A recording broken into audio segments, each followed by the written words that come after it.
Hari ini, kita menghadapi momen-momen paling tegang dalam geopolitik global. Dunia bergerak cepat, dari ultimatum nuklir Iran yang hanya berjarak beberapa jam dari sanksi global, hingga eskalasi militer di Karibia yang menantang supremasi Amerika Serikat. Kita akan merangkum semua berita penting dalam 24 jam terakhir, ketegasan Iran melawan Barat terkait program nuklir. Spanyol dan Italia kirim kapal perang kawal bantuan Gaza. Presiden Kolombia menuntut Donald Trump diadili sebagai kriminal. Hingga sanksi pribadi yang menusuk Israel dari Slovenia. Mari kita mulai, karena waktu terus berdetak. Babak pertama, perang nuklir dan militer di Timur Tengah. 1. Deadline nuklir Iran, sanksi, snapback, di depan mata. Kita awali dari ambang krisis nuklir. Deadline untuk pemulihan sanksi PBB terhadap Iran mekanisme, snapback, sudah di depan mata. Di PBB, Presiden Iran Masoud Pezeshkian bersumpah bahwa negaranya tidak akan pernah membangun bom nuklir. Sebaliknya, ia mengecam serangan Israel dan AS sebagai pengkhianatan besar terhadap diplomasi.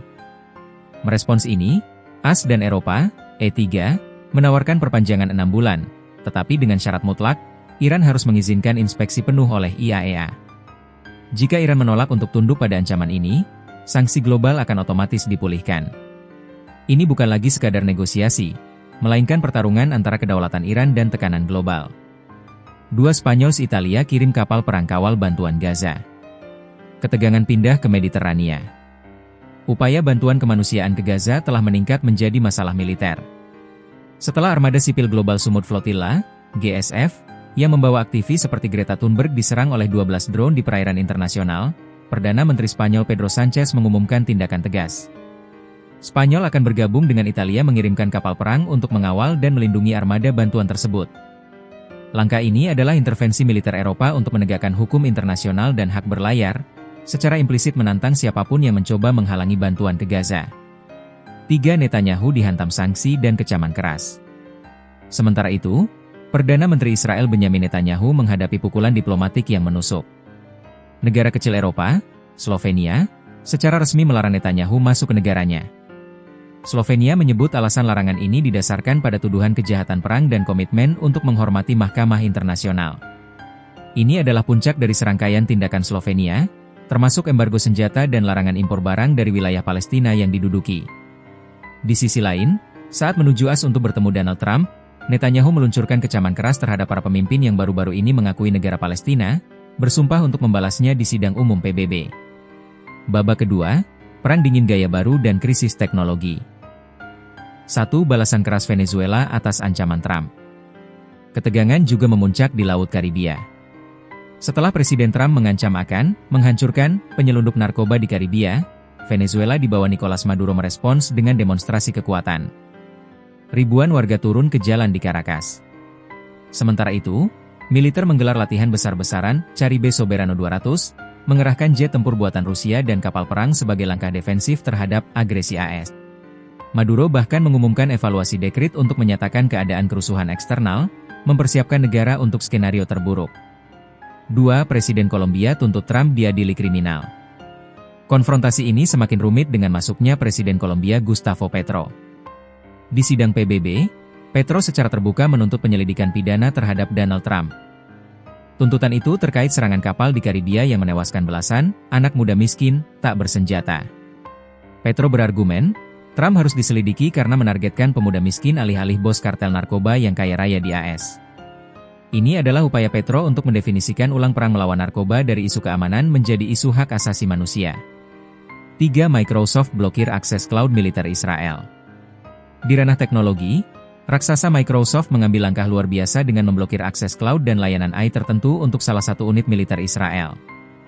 Microsoft beralasan, unit tersebut melanggar ketentuan layanan karena menggunakan platform Azure untuk menyimpan data panggilan telepon dan memata-matai warga sipil Palestina. Keputusan ini diambil di tengah tekanan kuat dari karyawan dan aktivis, meskipun aktivis mengkritik langkah ini karena sebagian besar kontrak Microsoft dengan Israel tetap utuh. Babak ketiga, sorotan hukum dan ekonomi global. 1. Mantan Direktur FBI James Comey didakwa. Beralih ke AS. Mantan Direktur FBI James Comey secara resmi didakwa atas tuduhan pidana, termasuk membuat pernyataan palsu dan menghalangi keadilan. Dakwaan ini muncul setelah tekanan publik dari Donald Trump. Comey segera menanggapi, bersumpah akan membuktikan dirinya tidak bersalah di pengadilan. Dua mantan Presiden Prancis Nicolas Sarkozy dipenjara. Di Prancis, mantan Presiden Nicolas Sarkozy dijatuhi hukuman 5 tahun penjara atas konspirasi kriminal terkait pendanaan kampanye dari Libya. Hukuman ini menjadikannya presiden pertama dalam sejarah modern Prancis yang dipenjara. Sarkozy menyebut putusan itu memalukan dan berjanji akan melawan putusan tersebut. 3. Kekuatan dagang Rp24.000 triliun, mega deal Kanada-Indonesia. Terakhir, di sektor ekonomi. Kanada memamerkan kekuatannya dengan nilai perdagangan mencapai 1,5 triliun AS dolar per tahun, didominasi oleh ekspor minyak mentah dan infrastruktur logistik yang superior. Penting bagi kita, Presiden Prabowo Subianto dan PM Kanada menandatangani ICA-SEPA. Perjanjian ini akan menghapus 90,5% tarif impor untuk produk Indonesia, dengan target ekspor kita ke Kanada mencapai 11,8 miliar AS dolar pada 2030. Ini adalah pintu emas bagi produk Indonesia ke pasar Amerika Utara.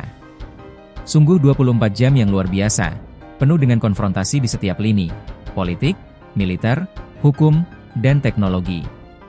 Dari ultimatum nuklir Iran yang mendebarkan, hingga dua negara Eropa yang harus mengirim kapal perang untuk melindungi bantuan kemanusiaan, dunia jelas berada dalam kondisi tegang dan penuh gejolak. Menurut kalian, apakah tekanan global dan sanksi pribadi akan efektif mengubah arah kebijakan Israel dan Iran? Dan seberapa serius risiko perang di Karibia saat ini? Tulis pendapat kalian di kolom komentar di bawah.